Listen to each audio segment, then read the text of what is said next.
15th question. 친구가 지난달에 고향으로 돌아갔습니다. So 친구가 பார்த்தோன்னா என்னோட friend, சிங்குனா friend இல்லையா? ஸோ அந்த ஃப்ரெண்டு வந்து போன மாதம், சினந்தாள் வந்து போன மாதம். ஸோ என்னோட ஃப்ரெண்டு வந்து போன மாதம் அவங்களோட ஊருக்கு வந்து போயிட்டாங்க அப்படின்னு சொல்கிறாங்க. அதான் 고향으로 돌아갔습니다. ஸோ 친구는 저에게 냉장고를 주었습니다. ஸோ அவங்க வந்து ஊருக்கு போனதுனால வந்து அவங்களோட ரெஃப்ரிஜரேட்டர் வந்து எனக்கு கொடுத்துட்டாங்க. 저에게 எனக்கு வந்து கொடுத்துட்டாங்கன்னு சொல்கிறாங்க. ஸோ அந்த கொடுத்த அந்த ரெஃப்ரிஜரேட்டர் வந்து 그 냉장고는 커서 좋습니다. ஸோ தான் வந்து பார்த்தோன்னா வெரி பிக் சொல்லுவோம், பிக்ன்ற ஒரு மீனிங் வரும். ஸோ 커서 좋습니다.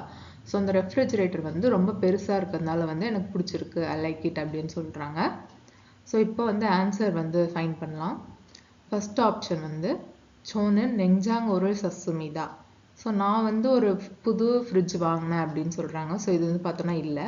ஸோ ஃப்ரெண்டு தானே கொடுத்தாங்க. ஸோ அப்போ இது வந்து ராங்கான ஆன்சர். ஸோ செகண்ட் ஒன் வந்து 저는 이 냉장고가 마음에 듭니다. ஸோ இந்த ஒன்று 마음에 듭니다 வந்து 좋습니다 வந்து பார்த்தோன்னா இதுக்கும் ஒரு கனெக்ஷன் இருக்குது. ஸோ 좋습니다 வந்து இன்னொன்று என்ன சொல்லலாம்னா அடுத்த லெவல் 마음에 듭니다. ஸோ எனக்கு வந்து இந்த ரெஃப்ரிஜரேட்டர் ரொம்ப பிடிச்சிருக்குன்றது தான் இந்த சென்டென்ஸ்லேயே அவங்க வந்து சொல்ல வராங்க இல்லையா? ஸோ அப்போ இதான் வந்து கரெக்டான ஆன்சர். நெக்ஸ்ட் இந்த ரெண்டு ஆப்ஷனும் பார்த்துடலாம். 저는 고향에 큰 냉장고가 있습니다. ஸோ என்னோட ஊரில் வந்து பெரிய ரெஃப்ரிஜரேட்டர் இருக்குன்னு சொல்கிறாங்க. ஆனால் இல்லை, ஊருக்கு போனது வந்து ஃப்ரெண்டு.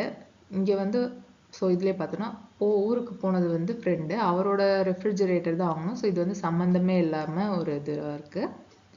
Last one 저는 친구에게 냉장고를 주었습니다. நான் தான் வந்து என்னோட ஃப்ரெண்டுக்கு ரெஃப்ரிஜரேட்டர் கொடுத்தேன் அப்படின்னு சொல்கிறாங்க. இல்லை இல்லையா, ஃப்ரெண்டு தான் வந்து 저에게, 친구는 저에게 냉장고를 주었습니다. ஸோ ஆப்போசிட்டாக இருக்குது. ஸோ இது வந்து ராங்கான ஆன்சர்.